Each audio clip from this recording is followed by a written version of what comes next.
gosh, I so wish I could have that conversation with her. And I'm also determined to, and a couple of my aunts have told me that she was getting there in terms of coming around to my sexuality, Right. how I love. And I would have loved to have seen that day because I died. Oh, Freudian slip. She died and I was angry at her.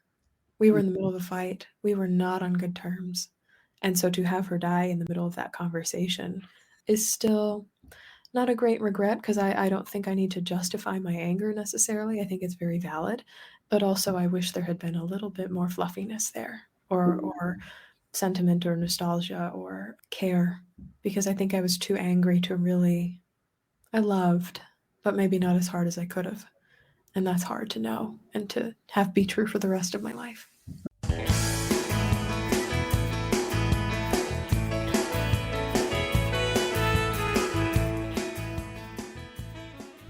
Hello, thank you for listening to the Onward Podcast. I'm Emily Harmon, your host.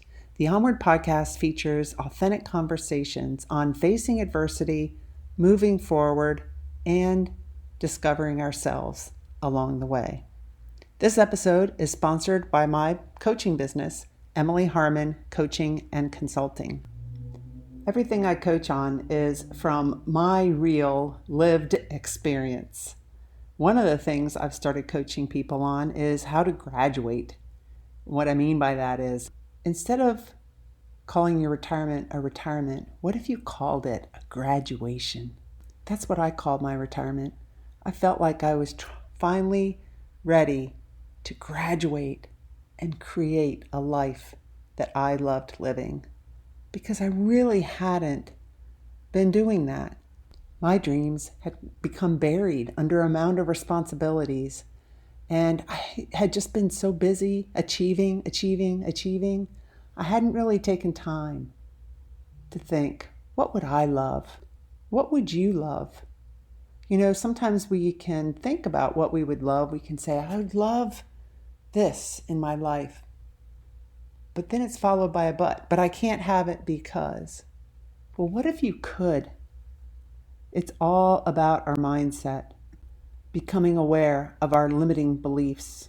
If you'd like to learn more about working with me as a coach, just go to my website, emilyharmon.com, and take a look at my offerings. You're welcome to schedule a meeting with me right from my website, and we can just have a conversation. Even if we don't end up working together, you'll walk away with some action steps you can take to create a life that you love living. My guest today is Shelby Forsythia. I've had Shelby as a guest on this podcast a couple of times, and Shelby gives us permission to grieve for ourselves and for others. As the author of Your Grief, Your Way and Permission to Grieve, and a podcast host of Grief Book Review, as well as Coming Back Conversations on Life After Loss, Shelby helps grievers all around the world. And through a combination of practical tools and intuitive guidance, she helps grieving people reclaim their power and peace of mind after devastating loss. And finally, Shelby says, even through grief, we are growing.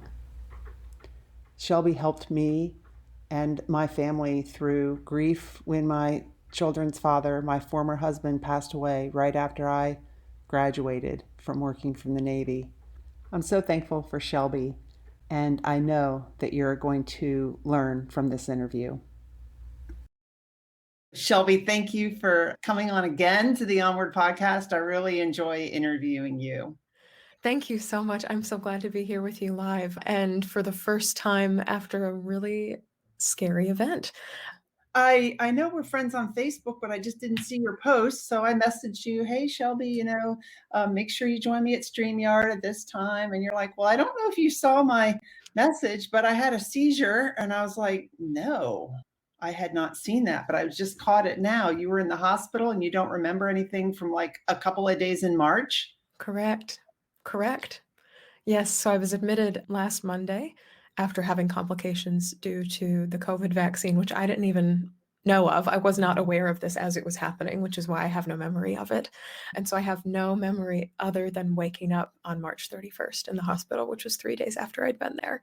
And You apparently, seriously think it was from the vaccine? oh, yes, that's what doctors have concluded. They said this is relatively common for people receiving the vaccine, as in, we've seen this before, as in, this has happened to people that we've heard of before, where the chills and the vomiting and the nausea get so intense that people dehydrate themselves and then something else happens, which essentially what happened to me was an electrical short in my brain caused by a sodium deficiency. I had essentially purged all the sodium from my body by doing so much vomiting and having so much shaking and chills, and was not restoring any of it, because of course everything I would drink would come back up and everything I would eat would come back alone. And so essentially what happened is friends had not heard from me for 24 hours and they knew I was ill.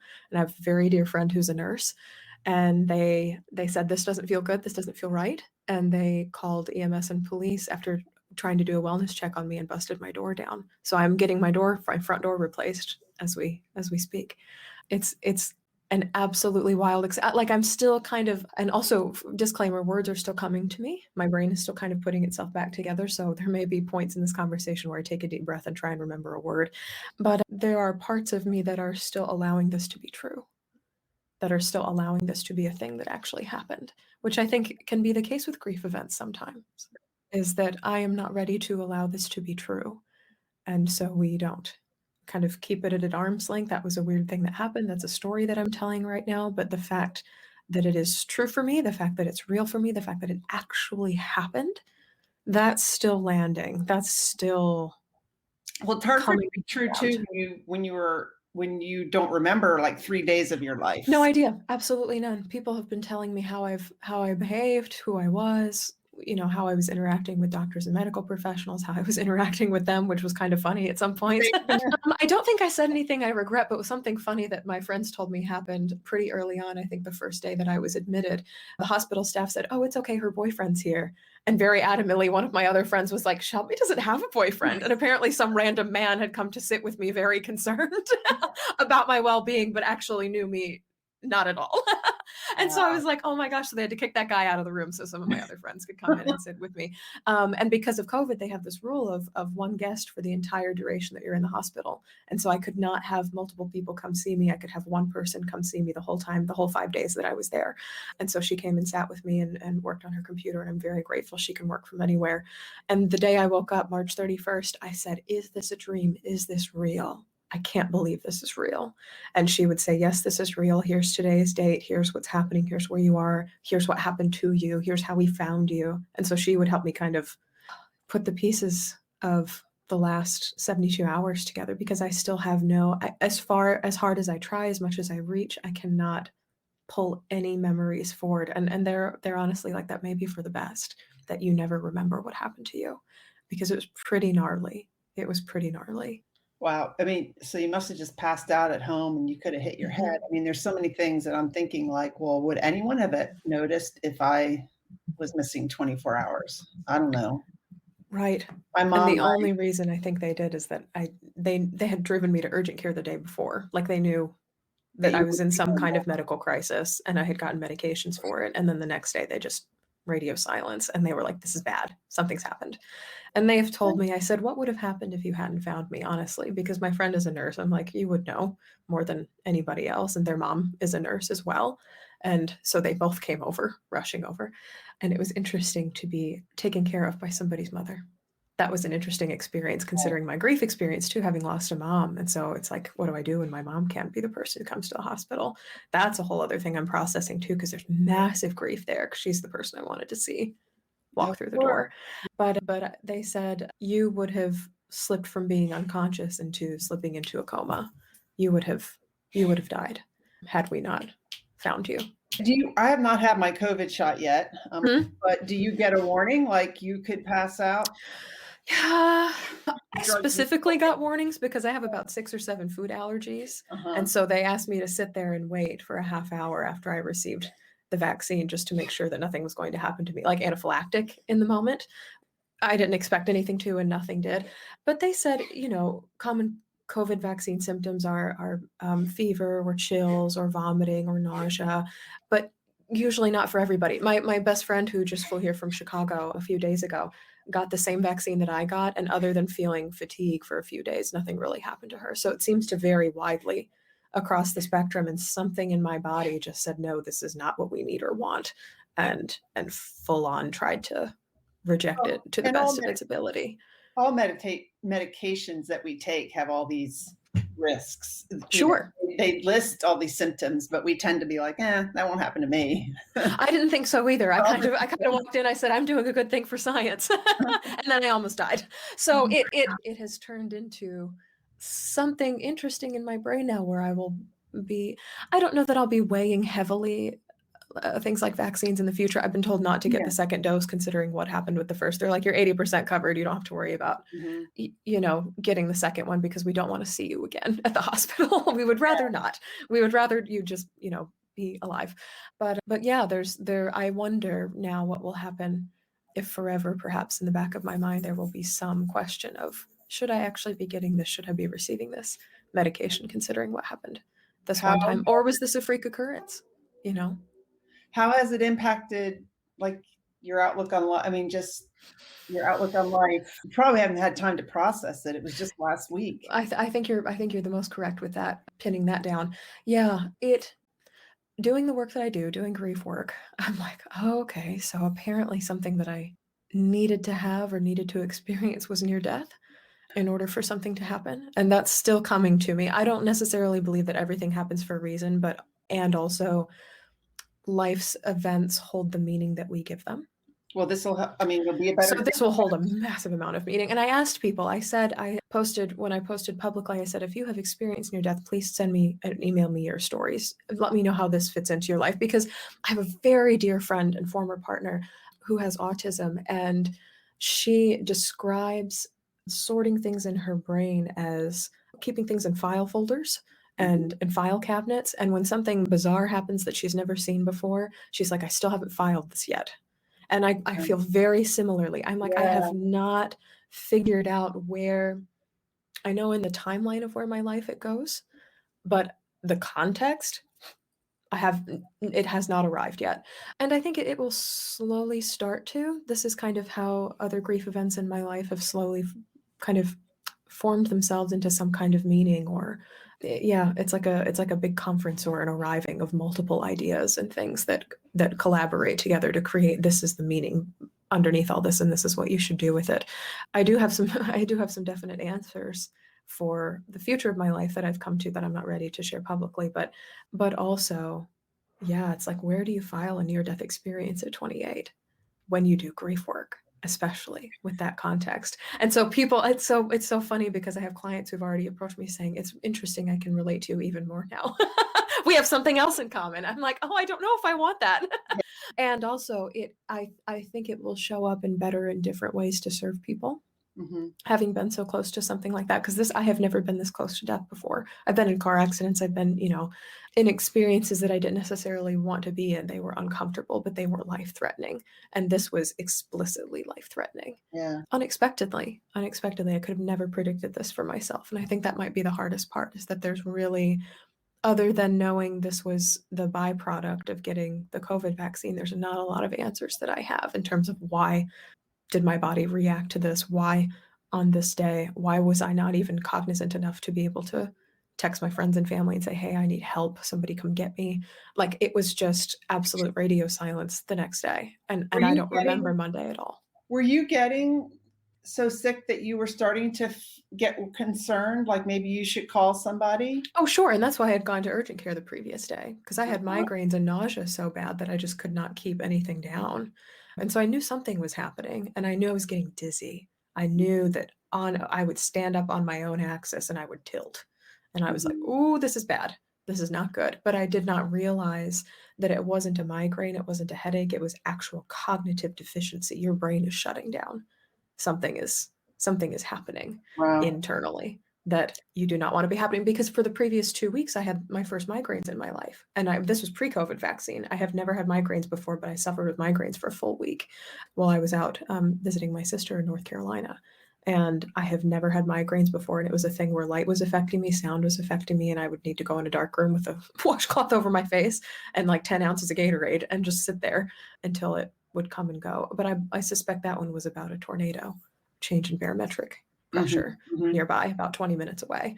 So I suspect it was that. But again, no answers. There's a lot of no answers surrounding this. And that's very frustrating to me because I'm a big questioner.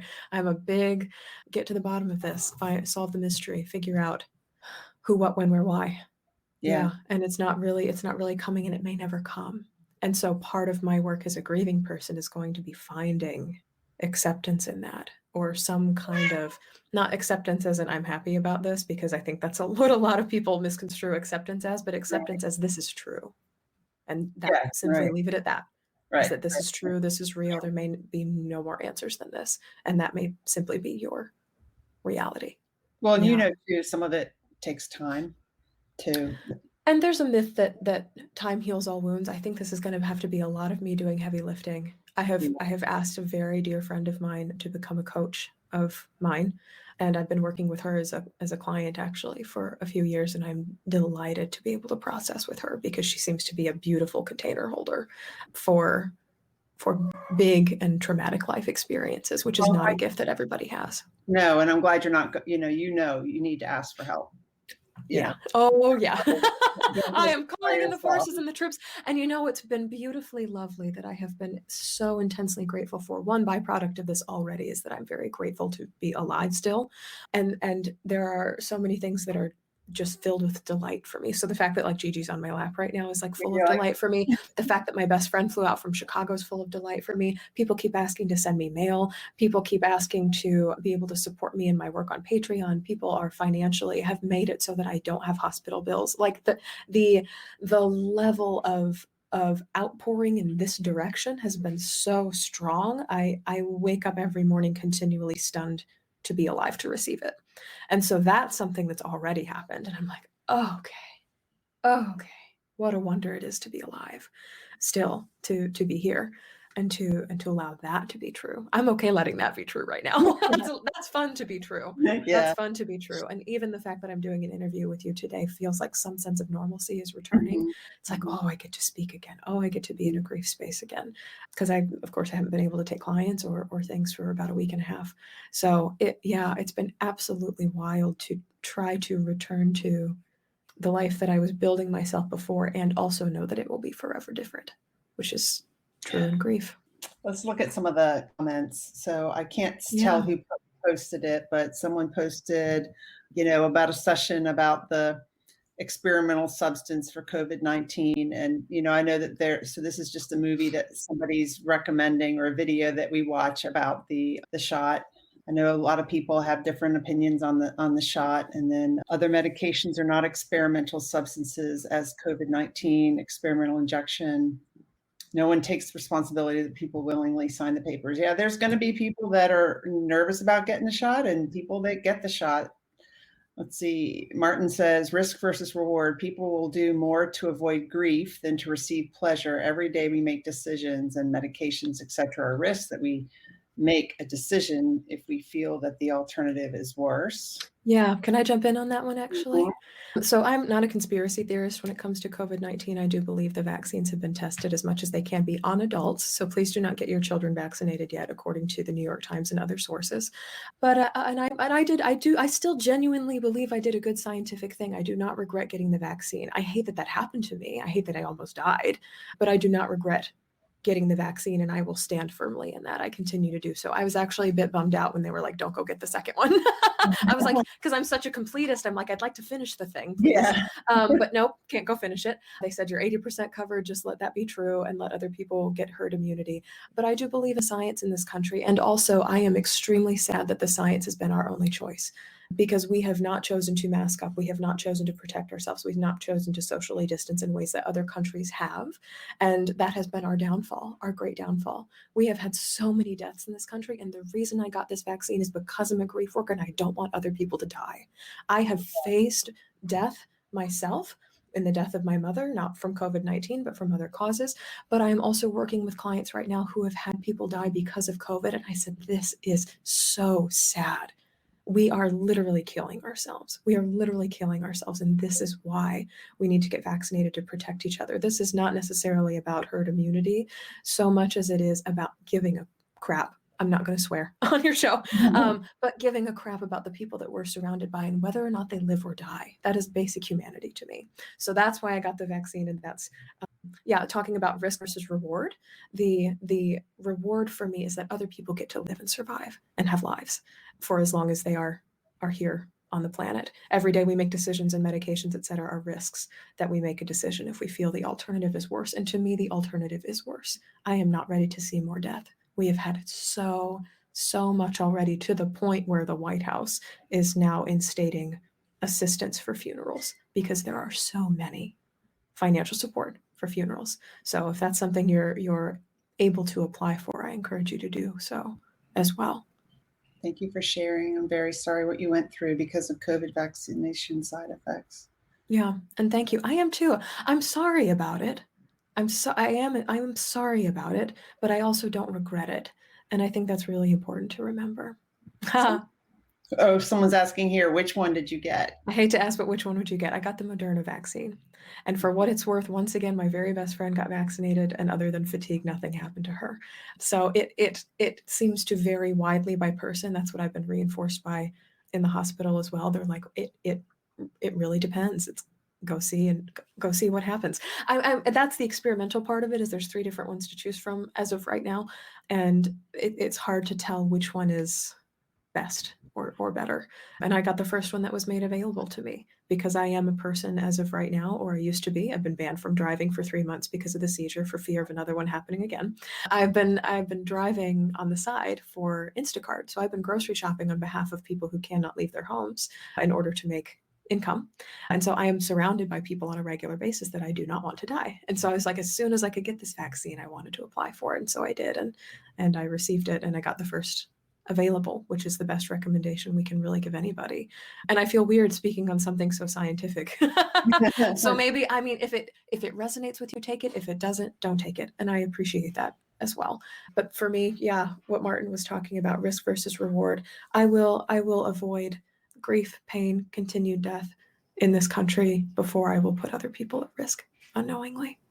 Yep. So I can't remember. I know I reached out to him, like, you posted something on Facebook, and I reached out to you, and I think it was that you were starting a different podcast. 2 more, actually. They haven't quite launched yet because of, all of this. But the first episodes are live. You can go listen right now. The first one is called Grief Book Review, and it's a podcast that literally does what it says, reviews books about grief, fiction, nonfiction, poetry, graphic novel, anything you can think of that has stories of death, dying, divorce, diagnosis, any sort of major loss in it, and how we return to life again. And then the other podcast is called Grief Seeds. And these are small ideas that when you plant them in your mind, in your heart, wherever you'd like to plant them, they help you return to life with grief in better ways. What I often tell people is I can help you live a better life with grief. Yeah. And so that's a podcast that has these tiny little ideas that I use with clients that will hopefully serve you in your grief. Okay, so this one, Coming Back, Conversations on Life After Loss, that's not your podcast? That is my podcast. It actually concluded in December of last year, though. Okay. I decided that interview format for me was a little too strenuous. And so now I've gone back to talk about myself. So if you'd like to send a grief book to review, I would absolutely love to read it and review it. I've got about 37 to go to right now. So the stack is quite high, but I love that there's more grief books in the world now than there were maybe 20, even 40 years ago. Love reviewing them. Love talking about maybe them. We haven't really talked about this. Why do you know so much about grief? Because not everyone's maybe listened to your other 2 episodes that I've done with you. Right. So the origin story of my grief and loss was a lot of what I affectionately refer to as the 4 years of hell. It happened the entire time that I was in college. And essentially what happened is minor instabilities leading up to major instabilities leading up to my mother's death. So my father lost his job of 19 years. And so our family was flung into financial instability for the first time ever. I came out of the closet as a queer woman in the South, which I was both accepted and not. In physical, tangible, mental, emotional, spiritual ways, which was absolutely devastating and heartbreaking to me. I developed an eating disorder as a result of that lack of acceptance, to have something I could control in that experience.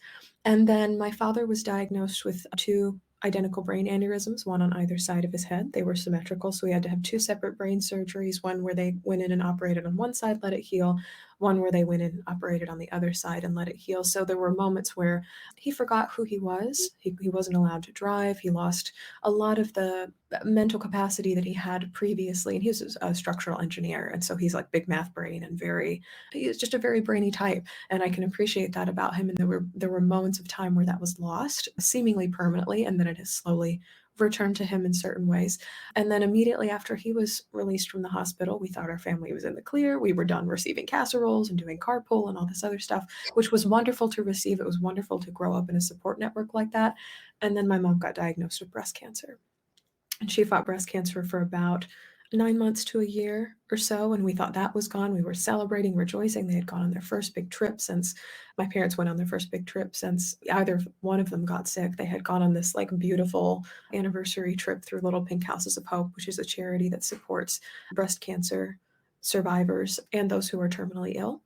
And then unexpectedly in November of 2013, her breast cancer returned. And in December of 2013, on December 19th specifically, the hospital called our home, said there's no more surgeries we can do. There's no more time we can afford you. At this point, you should call in hospice because she will die from this. This is the thing that she will die from. And what's heartbreaking about that, among other things, there are many things that are heartbreaking about this story, is that it's her own mom at 22. And so she knew exactly what she was putting me and my sister through by dying as young as she did. She died at 51. I was 21. My sister was 19. We were both in college at the time. And I remember so vividly, I will never forget this conversation where she sat in between the two of us on the couch and was hugging us so tightly. And she said, I just don't want to leave you. I do not want to leave you because I know what this is like to grow up without a mother, to get married, to have children, to do all these big life things, and to not have a mother standing by witnessing and advising and consoling and supporting through all of that. She's like, I know what this is like. And then she looked at my dad. She's like, I don't want to leave you either. I'm not done with you. Yeah. She kept resonating this idea. She's like, I'm not done. I'm not done. I'm not done. And then she died in a week, the day after Christmas, 2013. So it was this experience for 4 years, as if I was just getting hooked and hooked and hooked from left and right over and over and over again. And every time the phone rang, I would have a panic attack because I was convinced someone was dead.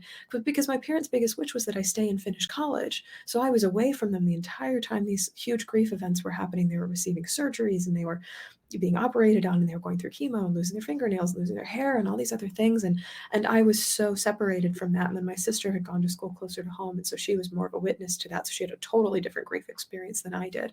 But we ended up losing the same person in that. And that was, as I think I've said this in other interviews, but it was like the rug got pulled out from me, and then the floor, and then the foundation of the house, and then the very earth under my feet. And it was like there was absolutely nothing I had left to stand on, because in her death, there were ideas of God and home and faith and responsibility and my role in the household and my role as a daughter and my role as a queer person in the world that were just absolutely dissolving, fragmenting away. And I had no idea what to do with any of those ideas. It's very much like I'm trying to put these pieces together right now of what happened with a near-death experience. I'm waiting for this committee to arrive with more answers and more context, as they did when my mother died. But again, it's something, you're right, that happens with time. And it's not because time is a healer in and of itself. It's because time gives you more context for your grief. Right. So because your grief always stays the same size. People think grief gets smaller over time, which is garbage. And I love that myth because I love debunking it. But grief always stays the same size. It's your life that gets bigger around the grief. You live more life. You have more context for the things that happen.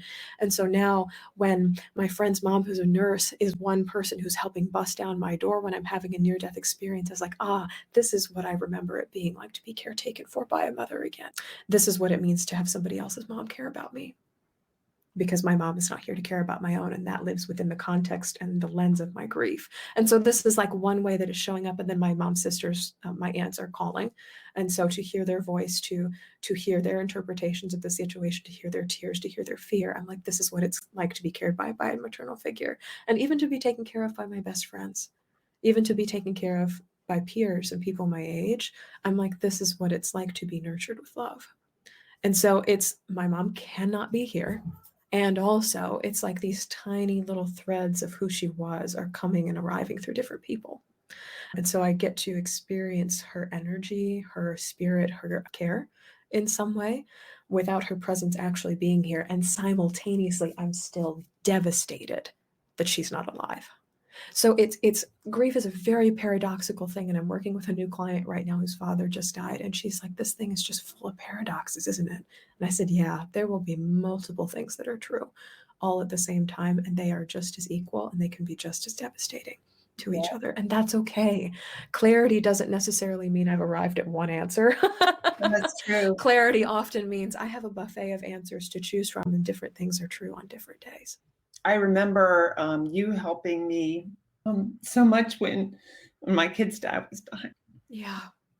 And oh God, I will always remember that. yeah, I really appreciate that. And I remember talking to you about how you went back to college after your mom passed away, I think, right? And you finished that semester. I was asked to. I graduated on Mother's Day, of all things, Yeah. which was one of the hardest things I've ever had to do. And so talking about that with you, like you know, about how hard that was, it helped me not like pressure my daughter to do something. I just gave her space and time after her dad died. So that helped me. Yeah. Yeah. That's one of the things that I regret the most, is that I was asked to go back to school and I did. Because if I could have taken a year off, if I could have explored the world, even if I never got a degree, because God knows it's interesting, but it's not the most useful thing in the world to me at the moment. I studied graphic design and communications, so I can design my own website, which is very helpful, and it helps me communicate with clients very well on the internet, and it's helped me write both of my books. But you know, the older and older I get, the more I'm like, was this piece of paper worth this much? It's a humor and a grief that I grieve simultaneously. Yeah. But sometimes I wish that I could have taken a year off and then returned again later, because there was just so much that I was carrying, and other people saw it, and teachers, professors saw it, and my friends saw it, and my partner at the time saw it, and it was just, God, so incredibly heavy that I wish that school was also not a part of the burden, because it didn't feel like a distraction to me. I think I thought it was, but intended, pardon me, words are hard. Actually, what happened was that I ended up burning myself out about 7 or 8 months later. Yeah. I've graduated, I relocated to Chicago, and then I got diagnosed with a severe case of chronic adrenal fatigue, where all of the hormones in my body just stopped producing, which is where all the food allergies came from. And so they are, my relationship to food, we can do an episode on this another day, but is very closely intertwined to the fact that my mother is dead. And so the amount that a death or a grief can stress you out, or change the very chemistry of your body, very reflective in life after loss. I speak to many people who either have food allergies, or flower or pollen allergies, or nature allergies, or animal allergies, all of a sudden as a result of living a life after loss, because the sheer amount of stress just overwhelms the tender being that is your body. So I don't know who posted this, but it says a LinkedIn user. Mm-hmm. I lost my mom at 20 and I had to organize her funeral. I know how this is like. I graduated from 2 colleges with a master's degree as a gift for my mom, one in Poland and the other one in, is that SUNY, Brooklyn College. Grief is a feeling I know well. I have God and his amazing love. Yeah. And I think of all the people I know that would resonate with that, my sister would be on the top of the list. It's amazing what's happened in life after loss. We've both become different pieces of our mother. My sister became the religious half, and I became her 20-something living in Chicago half. And it's been very fun, because every time our aunts, her sisters, interact with us, they're like, oh my God, you're Sandy at different ages. And so it's been really fun to see. And so I have more or less distance myself from traditional ideas of God and religion. I was raised in a Christian household, and it was not kind to my queerness. It actively rejected my queerness, which is why I love seeing creations like Lil Nas X's new video of kind of giving the finger to Christians who are like, you're going to hell, because that's the message I received over and over and over again for 4 years. So I went the other way with Christianity. It's not a thing that's not my favorite flavor at the moment, but for other people in their grief and loss, this is the thing. That is the rock. This is the source of divine energy and love that they cling to. And one of my very best friends is a Christian, and the way that she sees and interprets God feels healing to me. And so it is as if I am healing my own relationship to God and to Christianity through her and her relationship to God and Christianity, because of how she has leaned on God in her grief. And so it's been fascinating to me. Again, time provides context for your grief and your life. I'm getting all these God cushions built in that surround the experience of grief. It's like, maybe God is not as harsh of an experience as I was told to believe growing up. So there's definitely reframing. Hi, Cassia. Okay, it's you. Okay, I was wondering who that was. Wonderful. And thank you for saying hello. I appreciate people that come on live. Yeah, I know. Let us know that you're here. So these are your 2 books, Your Grief, Your Way, and Yes. Permission to Grieve. Let's pull them out so y'all can see the covers, because that really helps when you're looking them up on the internet. These are my personal copies. This is Your Grief, Your Way. This is a daily guidebook for grief, a year of practical guidance and comfort after loss. This is a God-free daily devotional, because there aren't many of these that are on the market. There are so many grief devotionals that include religious text and verses, and a lot of, again, that resonates with a lot of people. But for some people, it's like, wow, that's way too much God, or I believe that God is the person who took my person away, and so I have a really conflicted relationship with him, or what have you. And so these are collections of quotes, inspirational quotes from other authors, from other grievers, and then practices. So at the top of every page,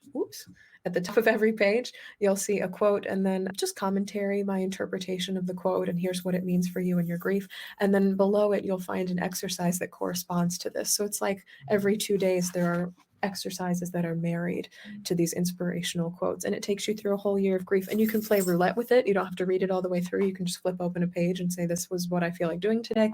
Or you can be really committed to it and read every single day all the way through. I did have people who bought it in January of this year and have reported back and told me I've read this every single day this year and I won't break my streak, which is really fun. Such a neat way to interpret this. And I wrote the entirety of this, Your Grief, Your Way, in the first 3 months of the pandemic. Yeah. So this is a book that is informed by not only death, because this is for life after losing someone to death. This is not for divorce, diagnosis, all the other losses. You could certainly try to apply it to that, but it has a lot of talk about your loved one and who the person is that you lost in here. But so there's seen through the lens of death, but then it's also seen through the lens of the pandemic, as in we are not able to be as close to each other as we can be. So how do we grieve well in the midst of that? So this is a part of Your Grief, Your Way also. And then my first book, my dear tender child, is Permission to Grieve. Caution, not everybody can handle this, but there are swear words in the first 2 chapters of this book, because I retell the story of my mother's death, and I definitely swore during her death, because grief is a swear-worthy event.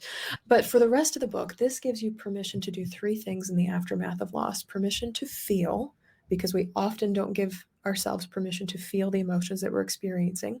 Permission to be, which is about changing identity, allowing yourself to become a different person as a result of your loss, because you inevitably do. You must grieve the person you used to be, and you must become the new iteration that grief is making you.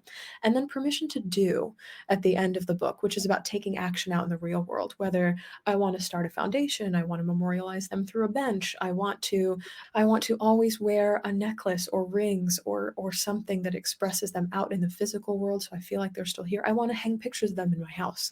And oftentimes we don't give ourselves permission to do that, because we think people will think we're weird or freaky or not over it yet, or all these other misperceptions. And so this is a lot about grief not being here to harm you, but grief being here to change you and to impact you, because what grief essentially means, again, I'm not going to swear on your show, is that you give a crap.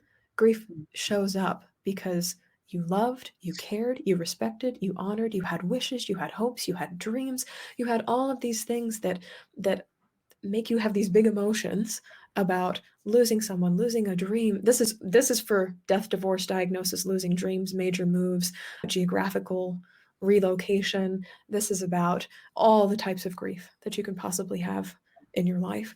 And it says in this book, you'll learn how society encourages us to practice life rejection and self-abandonment instead of expressing our grief. We're told to put ourselves away instead of allowing grief to arrive. The 3 big permissions, be, feel, do, to unlock emotions, identities, and actions that our grief wants to express, featuring insights from podcast guests and Shelby Forsythia's personal grief community. So you'll hear quotes from Coming Back on here, the podcast, as well as I gathered a private Facebook group of grieving people to tell me, I'm like, what do you need to hear in this? And so their commentary is in this as well. And then tips and tricks for practicing permission to grieve in the real world, including how to ask for permission to grieve from friends, family, and coworkers, and tools for helping others tap into their own permission to grieve. So as we give ourselves permission to grieve, we can also kind of put on display, so you've done this, I've done this through my work as well, is give other people permission to grieve because we are giving ourselves permission to grieve. Mhm. And you don't necessarily have to hand somebody a piece of paper and say, hi, now you have permission to grieve. That's Yeah. that's a little authoritarian. Certainly could if you wanted to, and that's a fun exercise to do, actually. It's like, I give you permission to, and you can write your own permission slip for grief.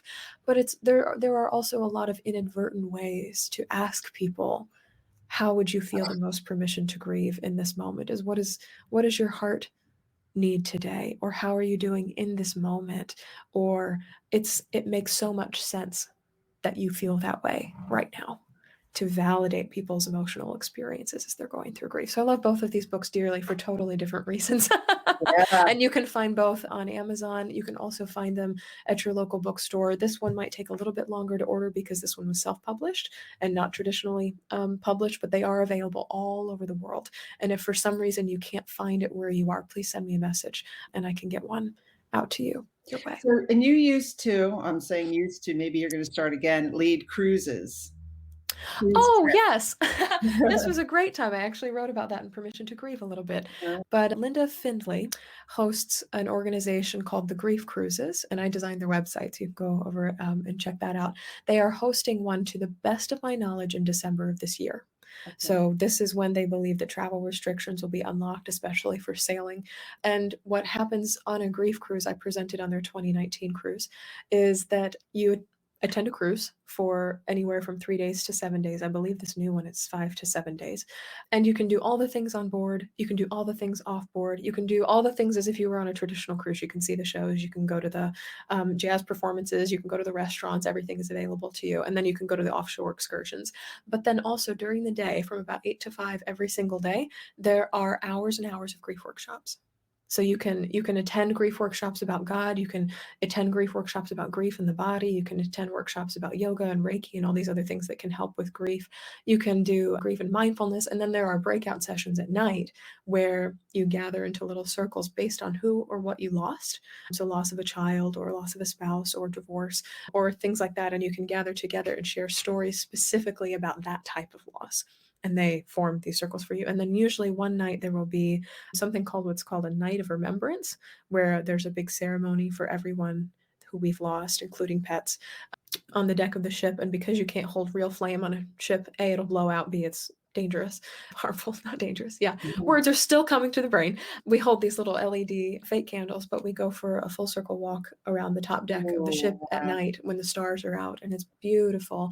And we have kind of these little luminaries and then this devotional satchel filled with everyone's biodegradable pieces of paper with their names of their loved ones set on them, and we cast it off the back of the ship with the light trailing on it. And so you can see the light until it disappears into the sea, which is very, very, very pretty. And we all take pictures, and it's a beautiful experience to have. And then on top of all that, it's like you get to go on shore and ride the carousels or go. I went snorkeling for the first time when I was on this cruise, and it was such fun. And I got to meet podcast listeners from all over the world. Oh, that's fun. I had a woman from Netherlands just to be on the cruise next to me. I had a woman from Boston come, and we'd never met in person before, and the three of us just became like the whole trip. And so you meet people who are willing to talk about grief and express it on this cruise. And if you tell them Shelby Forsythia sent you, you might get a little bit of a discount.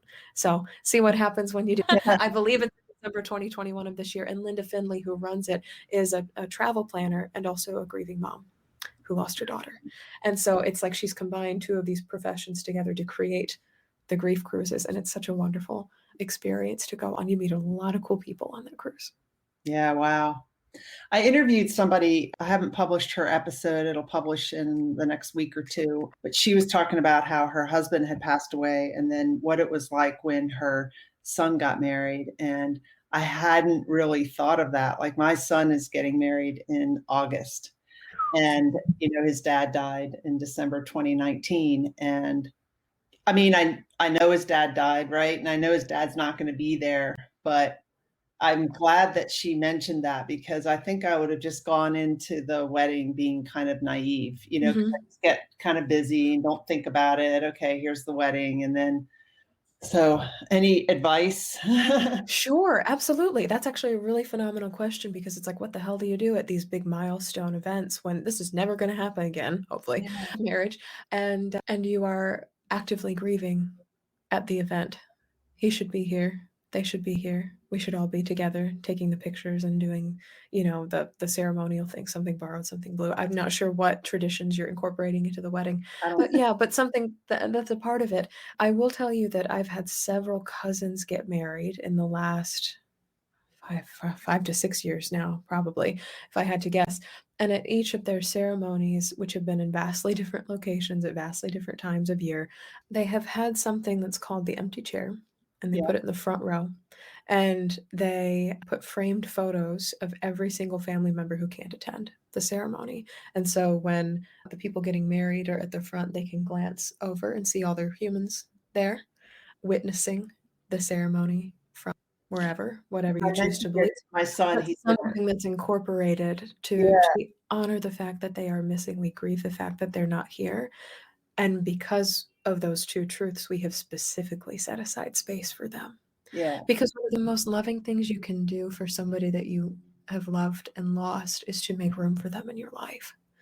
And so to acknowledge that something happened as opposed to, again, self-rejection and right. abandonment, to push it down, to cramp it down, to just say this doesn't matter, this shouldn't be a part of anything, we want to keep it nice and tidy. Grief doesn't do nice and tidy. No, Grief does, we need to tell the truth here yeah, about what and what happened. And this could go as far as my sister got married amazingly about a month yeah, ago, and I was as a part of it, and I designed her a floral bouquet, which she requested to be of fake flowers. We explicitly went on a hunt to Michael's for about 2 hours to look for flowers for this bouquet, and she knew she wanted peonies and blue thistle and berries and all these other neat flowers that went in there. But she explicitly said, we have to have Queen Anne's lace because mom always told the story that if she could get remarried again and redo her bouquet because a family friend did it for free. It was kind of one of those things where they were cheap and Catholic in a farm town, and the dad was like, let's just get the cake and the flowers and everything for free. So it wasn't one of those things where she got to pick her own wedding. right, right. DIY her own wedding. She said, I always wanted a bouquet of Queen Anne's lace. And so when my sister Oh, got that's married, she awesome. incorporated, we found fake Queen Anne's lace, which I didn't even know that was a thing that existed. And I've been a florist for 4 years. Didn't even know that was a thing that existed. And we found it and put it in her bouquet. And on top of that, we also took a very, very tiny piece of it and put it on her husband's boutonniere so that he knew he was coming into a family that had lost a mother and could honor her as well as the people who he loved and lost in his own life. We put in some flowers for people he was grieving because he knows I do grief work. I'm like, this is very easy to talk about. Just tell me what flowers remind you of grieving people, and then and we'll just put them in the bouquet for you. So I mean, they can be done in traditions all the way from jewelry to the empty chair to flowers to, again, it's that permission to do, Yeah, permission to do something out into the world that shows your grieving person, and then also permission to be. I am now a person who honors my grieving person at every major milestone. That's a new identity than pre-grief. Didn't have to think about doing that, didn't have to be that person. And now it's I am choosing to be this person as a result of my loss. And then also permission to feel. I have permission to feel all of the emotions that are going to come up with this, whether they're regret or remorse or nostalgia or aching or longing or even joy that can come up. I give myself permission to be happy on this day, on a day where maybe I shouldn't be happy. I can allow this to be true as well. And on days like that, I find it especially helpful to use a tool that I call In Your Grief Your Way, the friendly anthropologist, where you pretend as if you are studying yourself as a human and with like a mhm, little notepad and stuff. And I was like, oh, look, the human is really sad when she hears Canon in D by Pachelbel because that's a song I played at a piano recital in 3rd grade for my mother, and she was in tears because she was envisioning my future wedding. And now every time I hear that at a wedding, I think of my mother and playing that song for her when I was 8 years old. And God, even right now, I kind of get like shaky chills thinking about it. It's like, I am now a person who cries at Pachelbel Canonity, and oh, look, the human is upset by this, and that's okay. So like the friendly anthropologist comes in and validates all of your emotions for you. Yeah. But I refer to myself as the human. You can call yourself the subject or the, the experiencer of the emotion, or even, Emily, seems to really wish that she could be sitting next to him in the aisles right now instead of Uncle whoever, it's kind of, and that's okay. And so it's like at the end of every sentence, and that's okay, and that's okay, and that's okay. Just a validating of, you are allowed to feel whatever the hell comes up on this day, because God knows it's going to come up, and be a part of it. And something that might also be helpful is take the next couple of days off. Don't go back to work right away. Right. Or don't go, on the honeymoon trip. I anticipate you wouldn't go on the honeymoon trip, but like, don't go on a trip, or don't, just certainly gather together with friends, do like a fire pit thing, or like a processing, or you could just be alone for the day. But to have a day where it's like, okay, I'm unpacking everything that happened, or I'm just resting. Happened. Just go back to the normal routine. And then go back to the normal routine like 3 days later. 3 is not the perfect number. If you want to take a whole week off, please do so. But yeah, it's one of those things where it's like, this might be overwhelming. And so a thing I can do to protect myself is give myself the space of time, make space, because the way we should be grieving people we love them is to make room for them. I wonder if you've heard a story like this, right? So we're going through the basement to clearing out his stuff, right? And my son is studying engineering in college. And so Bruce saved everything. I don't save everything. So he had all of his books from West Point down there in the basement. And so William's looking through the books, and he wasn't that much farther behind than me. And when I went to college, we didn't have computers either, and I went to the Naval Academy, right? So I studied engineering too. He's like, oh, look at how hard these, look at this differential equations book, and look at how hard it was when Dad went to college. I'm like, what about me? You're like, this was equally hard. I don't know why. It's just kind of funny. It's like, oh my gosh, you feel appreciated. Like I did something too.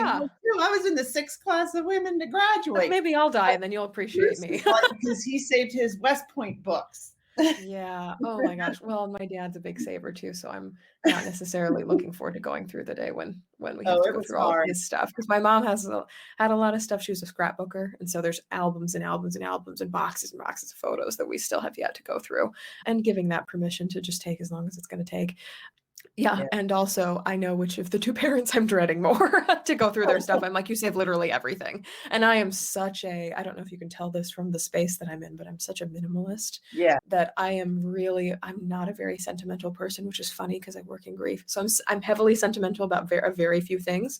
And then I'm not sentimental really about anything else. I'm more than okay once I read a book. If I didn't like it, it goes to Goodwill or a thrift store or wherever it goes. Not a hanger-oner. But many people are hanger-oners. And the result of, that's a byproduct of grief. Yeah. And one of the things that was sad though, too, is because my son was 25, my daughter was like 23 when he passed. And, when you're a teenager and stuff, you're not always as interested in your parents as you might be when you become an adult, right? Oh God, that's an understatement. I wish I was far more interested in my mother before she died. And I feel bad saying that, but also I was like, we had not come back to each other yet. Right. We had not returned to each other as people. We were still kind of working out the mother-daughter dynamic. Right. And my son had, and his dad had issues, whatever. So it's like, then they're going through his stuff in the basement and notice these things like, oh, I didn't know he did this or he did that. And so it was sad to see him learn some things about his dad and my daughter too, to learn some things about their dad by going through his stuff that they would have probably learned and been more interested in as they got older. Yeah. It's like the humanity part. It's like I suddenly get to see all these different lenses of you that I didn't know before.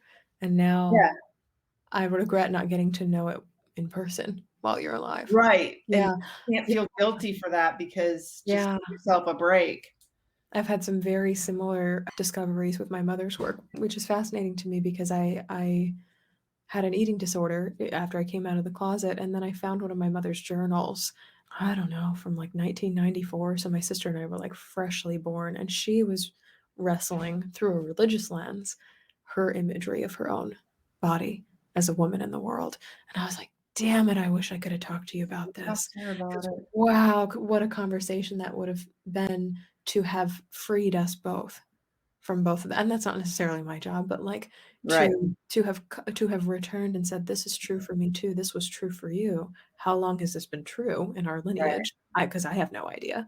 And how, in what ways has this been true? What practices have we upheld, or stories have we told that we can stop lying to ourselves about, or being so cruel to our bodies? And then how can we free ourselves as women? Because this is not something that we need to carry. And gosh, I so wish I could have that conversation with her. And I'm also determined to, and a couple of my aunts have told me that she was getting there in terms of coming around to my sexuality, Right. how I love. And I would have loved to have seen that day, because I died. Oh, Freudian slip. She died and I was angry at her. We were in the middle of a fight. We were not on good terms.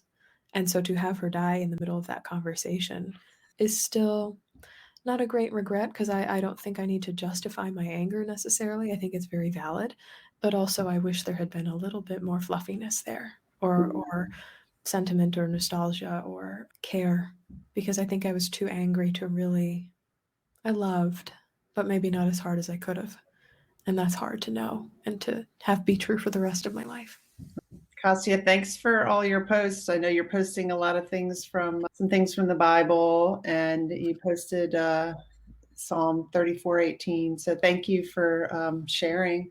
If anyone has any questions for Shelby, we're getting ready to wrap this up. If you have any questions, feel free to post them, and we'll work on answering them. Let's see. You've seen her books. This is her website, shelbyforsythia.com. And you're way ahead of me. That's perfect. I was getting ready to say that. Yeah. And so that's how people can reach out to you, right? And, Yep. and then your books, your Grief Your Way and Permission to Grieve. And yep, there you go. And what's next? I'm writing a third book right now, which I think the no driving thing is a call to return to. So I can't leave my house. I must have, everything delivered to me or take the bus, which is okay with me. I love public transit. I just have to work out my timing and be okay being really early to things.